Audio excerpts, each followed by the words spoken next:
Hello.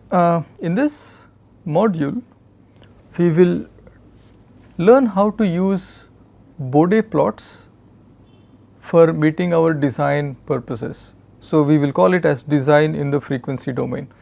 So far what we have done in the previous module was to learn how to design compensators, and our main analysis tool there was the root locus plot. So, we had the issue of uh, addressing transient performance specifications via a lead compensator, addressing steady state performance specifications via a lag compensator, and in cases where neither of these are met in the open loop, we go to design a lead lag compensator. And so, here we will see it from a slightly different perspective, from the perspective of the frequency domain. So, as we saw that the lead compensator was used to improve the transient response, lag was for the steady state, and in case we wanted to improve both, we use the lead lag compensator. So, here the tool which we used was the root locus, and now in the frequency domain design techniques we will make use of the Bode plots to verify our design or even for the analysis purpose. Okay. So, just quickly again recollect what was the root locus based approach to design. So, the transient requirements were given to me in terms of the peak overshoot, in terms of percentage, and I had the settling time, and these two specifications were translated to the location of the dominant pulse, and the root locus was used in such a way that I would want the root locus of the compensated system to pass through the dominant pulse, right. And then in the final design we ensure that the dominance conditions are met very closely. We may not really get an exact overlap between the dominant poles and the compensated plant, but we know techniques of how to get them as close to each other as possible. Okay. So, what will we do, or what will be our philosophy in the frequency domain techniques? So, in this case the transient requirements are specified in terms of the phase margin, the grain crossover frequency, sometimes the resonant peak, and even quantities like the bandwidth. So, what we saw while we were analyzing the frequency domain plots or the frequency domain response was that there is some relation between the specifications in the frequency domain and the specifications in the time domain. We will again recollect those. So, in this case the design would involve reshaping of the Bode plot to meet the specifications. So, as analogous to what was happening in the time domain, that we wanted the root locus to go through or pass through the dominant pole location, similar specifications will have to be met even in the frequency domain via the Bode plot, and we will see how we do that. And this also advantageous to me in more than one ways, right. In cases where the model of the system is not available, and in cases where I could get or I could construct the open loop frequency response, this method is extremely helpful. So, in a way it means that I could actually construct the transfer function by just seeing the response of the system for various frequency signals. Once I could construct the transfer function, I will have a model of it, and from the model I can go to design the frequency domain compensator.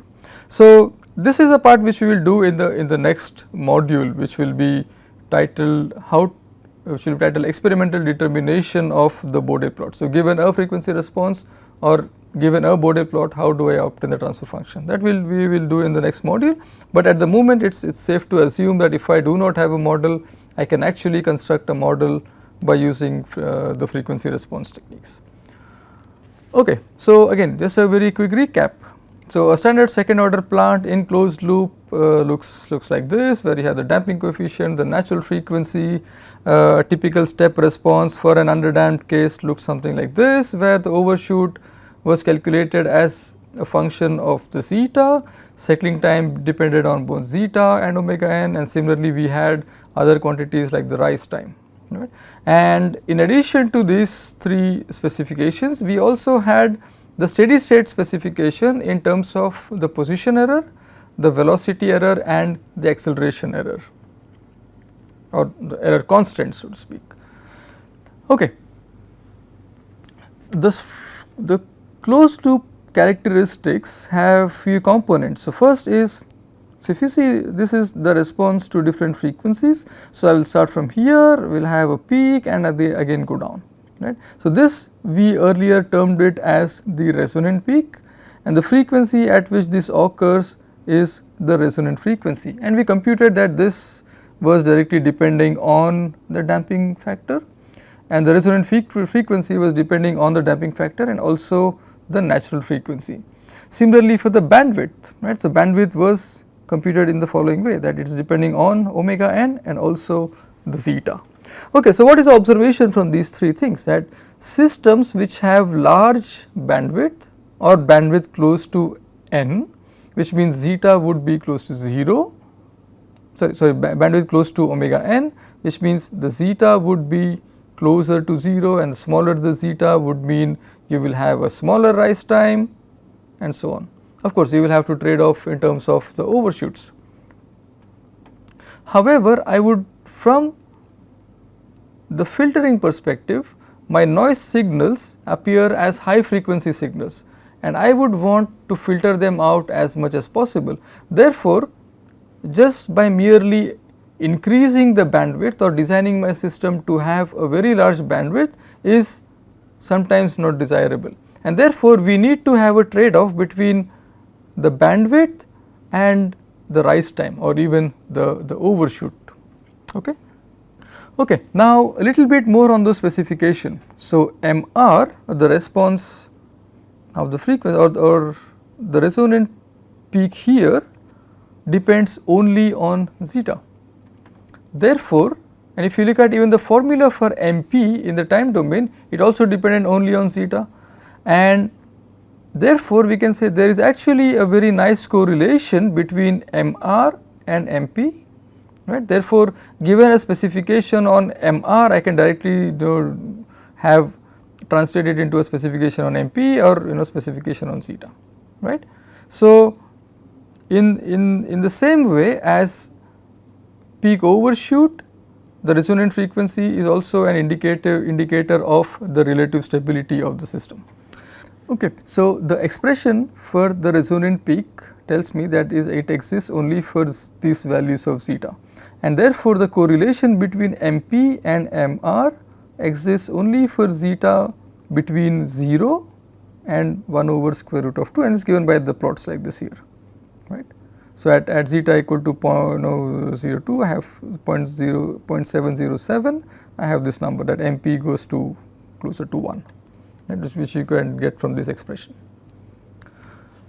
Okay, so what happens for zeta which is larger than this value? Well, for zeta larger than square root zeta larger than 1 over square root 2, the peak overshoot is very insignificant, right, if you just compute it from the formula for the MP. And therefore, I do not really need to worry about what happens for larger values of zeta, because the overshoot is very minimal. Okay. Now, for a given zeta, right, either omega n, or the bandwidth or the resonant frequency can be used to specify omega n, right, which is apparent from these three formulas. Okay. And therefore, you can say that the bandwidth and the resonant frequency, they influence the rise time in the step response, again just by these three formulas and relating it to the formulas in the time domain. We write the rise time as zeta and omega n. Okay. And therefore, we can conclude that larger the bandwidth or omega r, which we also argued here, larger the bandwidth or the resonant frequency, smaller is the rise time. Okay. Now, further, how do we translate performance specifications from the time domain to the frequency domain, or are there any direct correlations? So, let's see with the help of the plots here. So, the expression for the gain crossover frequency is depending on omega n and zeta, and similarly the phase margin has a direct relation with zeta given by this formula, right. And moreover, a standard second order system this system is always stable, right? It has an infinite gain margin and the phase margin is always a positive constant, right. So, as it is obvious now that the phase margin depends only on zeta at this one, and defining the zeta has a direct correlation with the peak overshoot in the time domain. Therefore, specifications on the peak overshoot directly translate to specifications on the phase margin of the system, right, through this expression. Okay. Now, again, larger the damping ratio, larger is the phase margin, and therefore the system is relatively more stable. Larger the damping ratio, more the poles shift to the left in the root locus or in the time domain, and therefore we can say the system is more stable, right. Okay. Now, if we look at the plot of zeta versus gamma, the phase margin, which is essentially a graph of this function, what we see is that for lower values of zeta between 0 and 0.5, I can get this linear relationship that zeta is gamma over 100, and this is a very close approximation if you just look at this plot. Okay. This actually means that if I design want a phase margin of 45 degrees, it approximately means that I am looking at a damping ratio of 0.45. Right. And for a given phase margin, I can always relate it to the gain crossover frequency and the bandwidth. Again, we just go through the expressions before, and therefore omega gc or the gain crossover frequency, it is this one, decides the rise time in the step response. We will again come to these things when we analyze the low frequency regions, the middle frequency regions and the high frequency regions. So, at the moment it is important for us to observe that if zeta is given right here, then omega gc decides the rise time in the step response, right, because again there is because of this nice correlation over here. Okay. Now, what are the exact specifications, right? So, when the objective is to improve the relative stability of the system, right, then we will specify the requirements directly in terms of the gain margin and the phase margin. Okay. Now, how are they related to transients? Well, the damping ratio was related to the phase margin via this expression, and then a given zeta and omega n, the gain crossover frequency was related via this one. Okay. Now, we go now to the steady state specifications, and the steady state specifications are usually in terms of the error constants, could be either the position error constant, the velocity error constant or the acceleration error constant.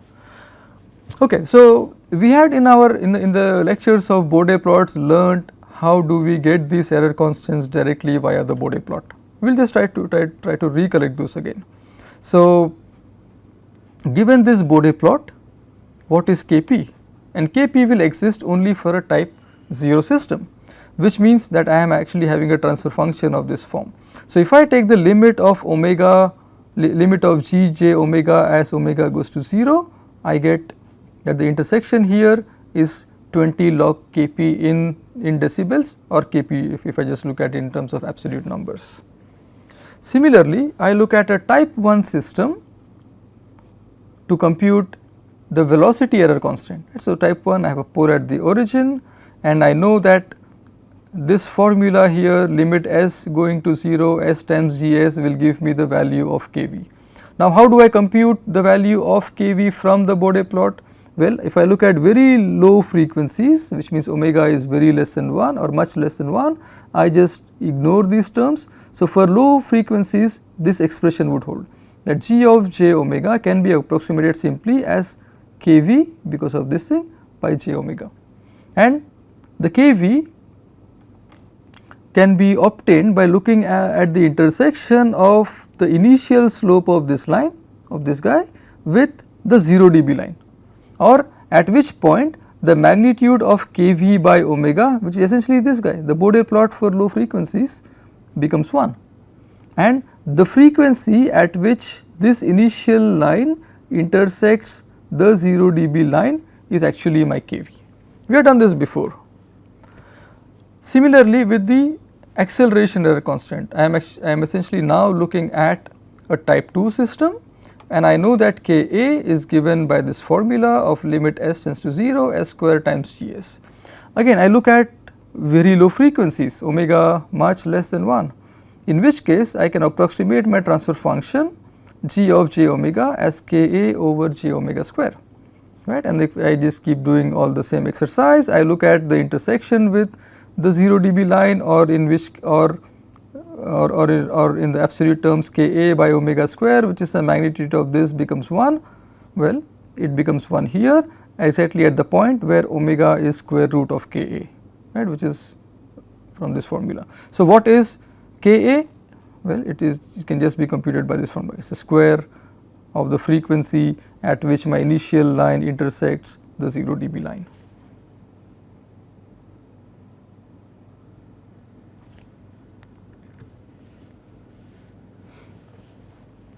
Okay, now let us talk more in terms of now the performance specifications in the frequency domain. So, the relative stability requirements are in terms of the phase and the gain margin, and steady state are usually again in the same terms of Kp, Kv and Ka, right.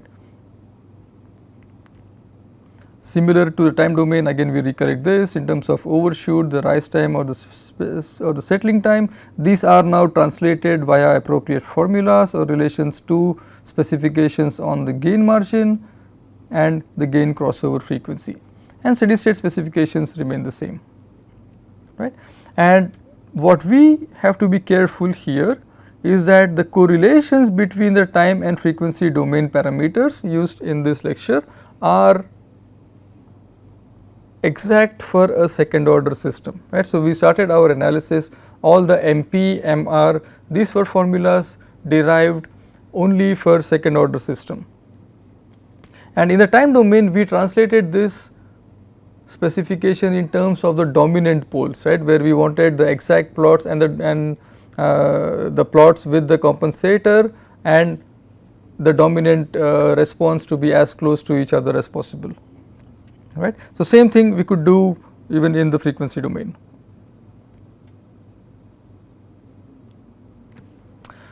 Okay, now depending on so far we saw relations between how are the phase margin and the gain margin related to the time domain specifications in terms of zeta, omega n, the bandwidth, the resonant frequency and so on. Now, based on what we had argued so far, if I look at the low frequency region, again look at these plots, the low frequency region here, the low frequency regions here, omega being less than 1, or the low frequency regions here, they were deciding, if I call them as region 1, they were deciding the steady state response, right.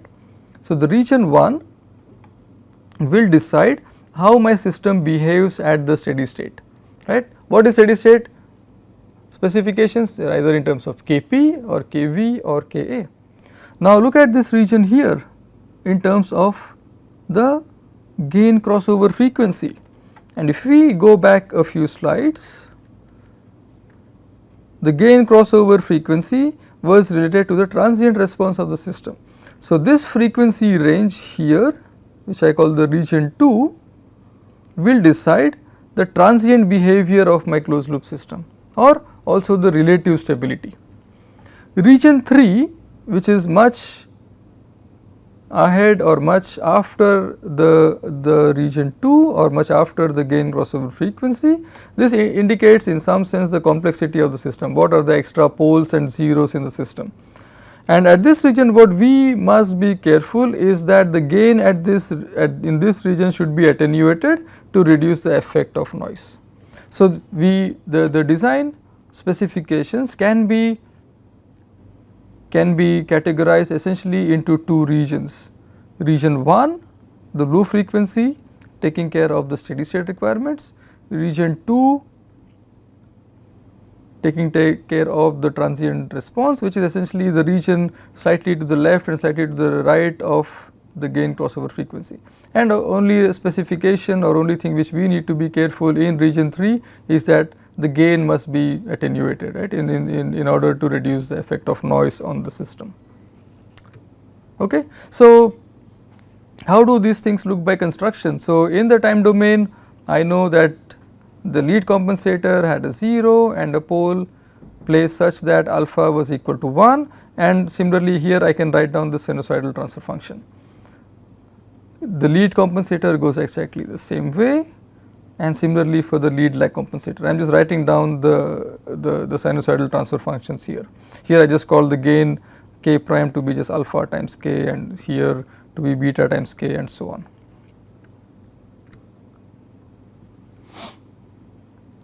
Okay, so how do we go about doing this? Now we have a nice correlation between the time domain specifications and the frequency domain specifications.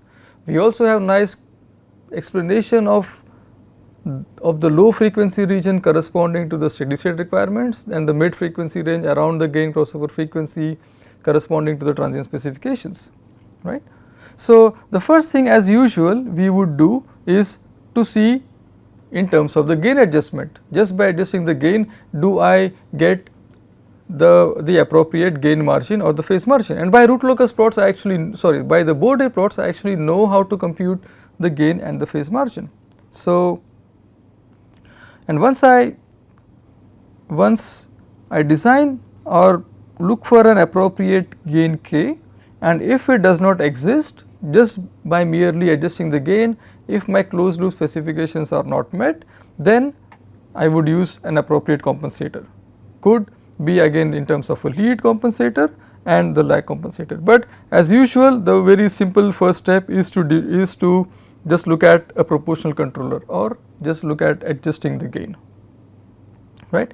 And then if they are not met, then we look at appropriate regions for the compensation, right. So, in this lecture what we saw is how the time domain and the frequency domain specifications are related to each other, the various regions, how they are categorized in terms of frequency, and in the next lecture we will see exact construction of the lead compensator using Bode plots. Thank you.